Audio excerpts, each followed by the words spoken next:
What's up, Fearless Nation? Back at you once again. Y'all check out the fight. Lopez schooled Lomachenko.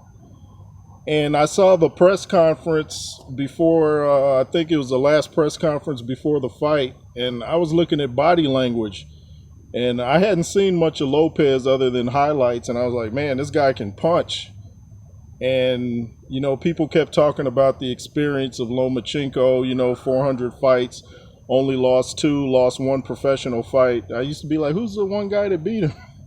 I don't know, but I heard he avenged the two losses that he had in the amateurs. But anyway, Lopez is the new guy, 23 years old. I believe Lomachenko's in his 30s, I think like 32 or something. But I was looking at the size difference. I was looking at the legs and the shoulders. I'm like, this guy looks like he's in a different weight class than Lomachenko. And he just went in there, and from the opening bell, he was just backing him up. And I was like, man, this guy's the aggressor. And it's like Lomachenko couldn't figure him out. No matter what he was doing, it's like he'd throw off his timing. And it was like for the first 7 rounds, I thought it was a clean sweep. I thought Lopez was just totally dominating. I saw some people said they thought Lomachenko won the majority of the rounds after the 7th. I was like, no way. Go back and watch that. There's no way he won that fight. It was total domination by Lopez.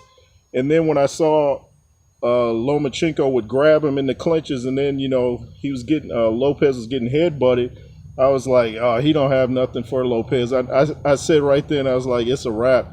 He has nothing for him. When you start resorting to dirty tactics and hitting in the clinches, I'm like, nah. And then some people were watching the fight and giving the rounds to Lomachenko based off the fact if you don't throw any punches for the first 7 rounds and you start throwing some later on, they think, oh, he won that round. No, he's just doing more than what he did before, but he's clearly not winning the fight. He's not even winning the round. He's just doing more than what he was doing. It's like he got desperate. But when a guy starts headbutting, like I said, and throwing punches on the clinch, he's out of ideas. He had no way of fighting Lopez. He didn't know what to do with his size. Lopez has shoulders like a middleweight. And I see he lifts a lot of weights. Again, those people that say boxers shouldn't lift weights, look at Lopez. This dude's knocking dudes out like, it looks like a Rocky movie the way they falling. But anyway, like I'm saying, man, Lopez is the real deal. I like his mindset. I could tell before the fight, I didn't come on and say it, but if you ask the people I know, I picked Lopez to win the fight. So I'm not just saying it after the fact. That'd be dishonest. That ain't me. Anyway, Lopez just dominated him. I think he'll probably move up to 140 because he's a big guy. I don't think he'll stay at the weight he's at. He's a big guy, and he's going to do some damage in the boxing game, that's for sure. And I like Lopez's dad, too. He reminds me a lot of Tyson Fury's dad, John Fury.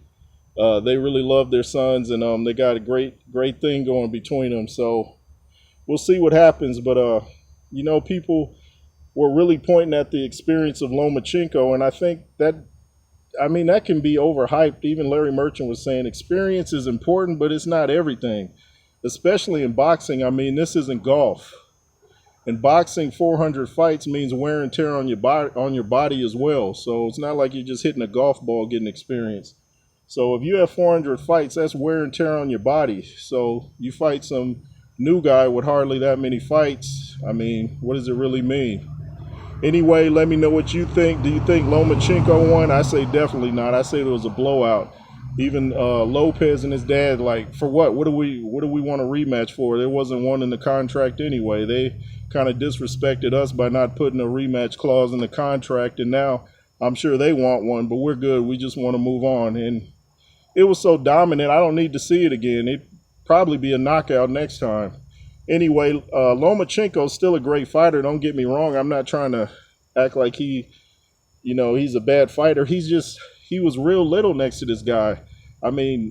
Lopez is a big guy. You see his shoulders, and Lomachenko has narrow shoulders. And people, they always forget, they go by experience and stuff, but they always forget the old saying, a good big man beats a good little man.